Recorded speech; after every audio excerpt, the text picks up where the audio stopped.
Es-tu maître de toi-même ou te diriges-tu? Dans cette vidéo, on va voir 5 étapes qui vont nous amener dans cet état de paix, dans cette étape de joie, dans cette étape d'enthousiasme, dans cette étape de non-égo, ou bien encore d'éliminer nos pensées négatives.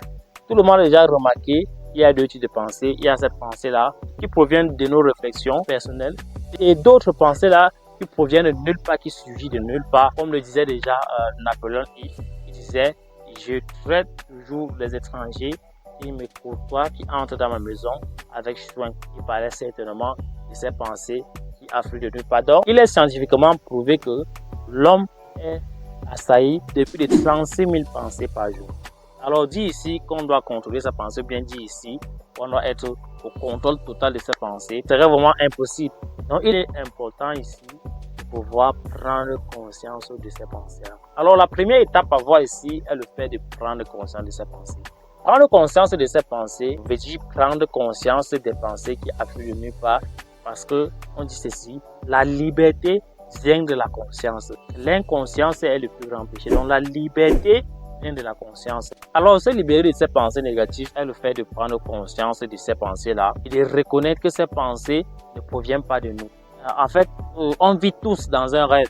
On vit tous dans un rêve où on est toujours en train de penser que tel va faire ceci, bien tel a fait cela, pourtant ce n'est pas vrai, bien tel pense ceci, pourtant ce n'est pas vrai. On est toujours en train de faire des suggestions et 99% de ces suggestions ne sont pas vraies. 99% de ces suggestions sont fausses. Malheureusement, 99% des gens font des suggestions au quotidien et nous le faisons tous.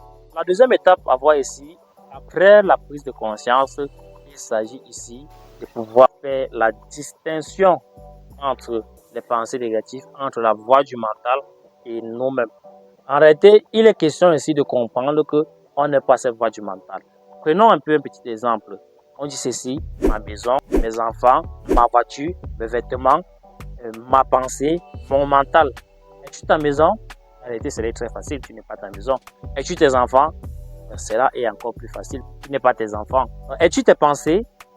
Certainement pas, tu n'es pas tes pensées. Donc, il est capital ici de pouvoir prendre conscience que on n'est pas nos pensées. On n'est pas nos pensées, on est la conscience qui est consciente de ces pensées-là. Très important, on n'est pas nos pensées, mais on est la conscience qui est consciente de cette pensée-là. On n'est pas notre mental, on est la conscience qui est consciente de cette voix du mental. Donc, on est la conscience derrière la voix du mental. Il y a ces pensées-là qui vont te dire: ah tiens, voilà Paul. Et en réalité, je n'ai pas envie de lui parler aujourd'hui. Ah tiens, voilà Moïse, s'il ne me salue pas, je passe ma route. C'est toutes ces pensées-là qui nous affluent tous les jours et qui ne nous permet pas d'exploiter notre plein potentiel. En fait, ça ne nous permet pas d'exploiter notre plein potentiel et ça nous permet d'être dans des états qu'on ne désire pas. Ce qui est marrant est que le mot stress est vraiment à la mode de nos jours. Je suis stressé de cela, je suis stressé de ceci, je suis stressé de cela, je suis angoissé, je suis stressé. Tout cela est le flux de nos pensées, est le flux de nos émotions qu'on n'arrive pas à mieux les gérer. Dès que j'ai pris conscience de cette voix du mental, il est question maintenant de faire cette distinction-là entre la voix du mental et moi-même. Je ne suis pas la voix du mental, mais je suis la conscience qui est consciente de cette voix-là. Puisque on pense généralement que c'est nous qui pensons. C'est ça qui nous culpabilise quotidiennement. Ou bien c'est nous qui menons cette voix-là qui taraude dans notre tête. Et c'est ça qui est la cause de 99% des anxiétés. Donc pour se libérer de tout cela et d'exploiter son plein potentiel, il est crucial de pouvoir faire la distinction entre nous et ces pensées-là. Alors la troisième clé à voir ici, qui est vraiment très important, est le fait de choisir ses pensées. Choisir ses pensées ici est le fait de choisir ce qui est bon et agréable. Est le fait de choisir les pensées qui est bon et agréable. Puisque cette voix du mental ne s'arrête jamais, puisque cette voix du mental est toujours en train de tourner, de ressasser parfois les mêmes choses. C'est comme appeler les bocaux émotionnels en fait, c'est fait de toujours ressasser les mêmes choses. Donc il est important ici, il est crucial ici, de pouvoir choisir ses pensées. Choisir ses pensées ici est le fait d'accepter que ce qui est bon et agréable pour nous. Et à ce niveau-ci, il est important d'utiliser des affirmations. 99% de nos pensées qui nous rendent anxieux, bien que nous rendent stressés, sont des pensées qui sont soit à rejeter, soit à les transformer à notre avantage. Il est important ici d'accepter nos pensées, de prendre connaissance de nos pensées, de faire la distinction entre nos pensées et nous-mêmes et de pouvoir choisir ce qui est bon et agréable pour nous. Quand tu as déjà fait cette distinction-là, tu te rends compte que je ne suis pas mes pensées. Puisque si tu n'es pas tes pensées, alors tu peux choisir ce que tu es. On se définit parfois généralement par nos pensées ou bien on se définit parfois généralement par nos émotions. On dit souvent que je suis ce que je décide d'être en ce moment. Donc tu es ce que tu décides d'être en ce moment. Ce que tu es en ce moment, c'est toi qui l'as décidé. Si tu veux être en joie, tu peux le décider dès maintenant. Si tu veux être heureux, tu peux le décider dès maintenant. Si tu veux être en joie, tu peux décider de rejeter ces pensées-là qui te rendent anxieux et d'être heureux maintenant. Tu es ce que tu décides d'être en ce moment. Alors, on arrive ici à la quatrième clé qui est le fait de donner des ordres à son mental. Donner des ordres à son mental est le fait d'utiliser des affirmations. Récemment, j'ai vu une vidéo sur YouTube qui dit que les affirmations ne sont pas efficaces. Et certes, ce qu'il dit, les affirmations à l'extrême ne sont pas efficaces. Mais les affirmations sont très efficaces. Les affirmations ont changé ma vie. Je vous raconte une petite histoire. Alors, je suis quelqu'un qui était mes 18 ans après mon bac. Et ça n'a pas été aisé pour moi, ça n'a pas été facile, ça n'a pas été aisé. Puisque j'étais très attaché à l'école, j'étais quelqu'un qui réussissait facilement, j'étais très attaché. Et à ce moment-là, les pensées négatives me bombardaient à ce moment-là. Un jour, je tentais de regarder le fil des actualités des vidéos dans mon téléphone et je suis tombé sur une vidéo YouTube qui m'a explicité ce qui est en train de m'arriver. Ça faisait presque 2 ans que je cherchais une solution à ce problème-là. Ça faisait presque 2 ans que je cherchais à mettre les mots à ce qui m'arrivait. Malheureusement, en Afrique, on prend ça autrement. Quand tu dis sur les pensées, on dit que ouais, c'est toi qui fais, tu es trop attaché à ceci, tu es trop attaché à cela. Alors, au moment-là que j'ai découvert la PNL, j'ai découvert la métaphysique, j'ai découvert les sciences de la physique, de la spiritualité. C'est alors que je me suis dit, tiens, peut-être ce qui m'arrive arrive aussi aux autres.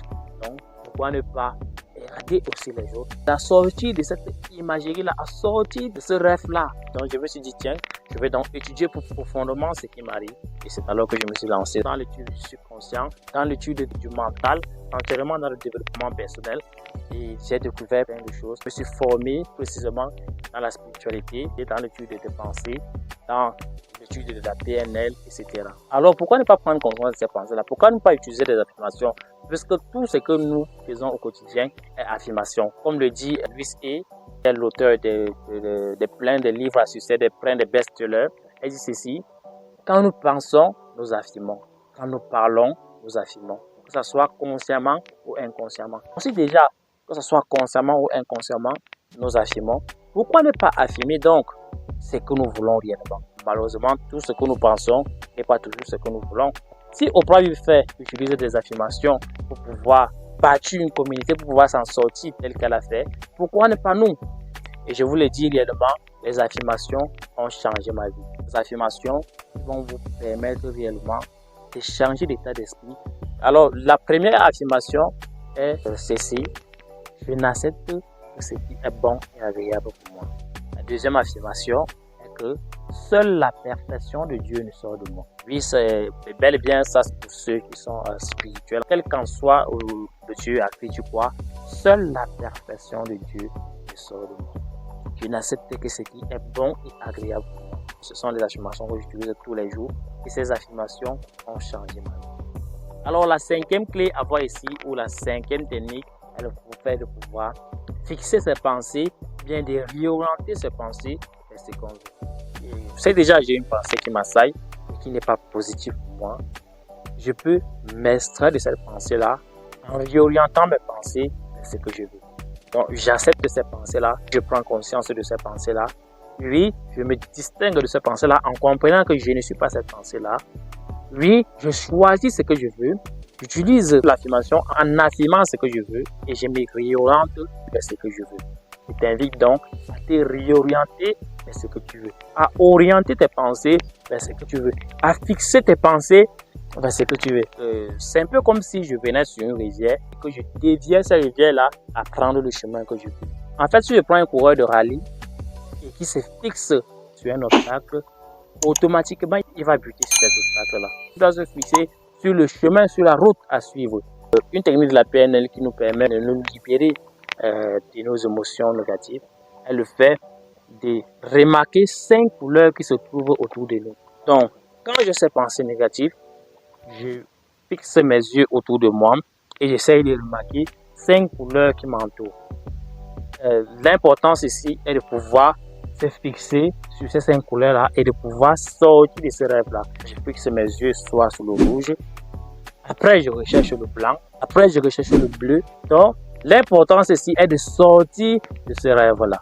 Si tu as aimé cette masterclass, cette vidéo dans laquelle je te partage vraiment les techniques qui vont te booster la vie, qui vont te pousser à être plus heureux dès maintenant, je t'invite à faire une seule chose pour moi, c'est de me lâcher un gros pouce bleu, de t'abonner si tu es nouveau sur la chaîne, d'activer la cloche de notification pour ne rater aucune vidéo qui passe chaque semaine sur cette chaîne.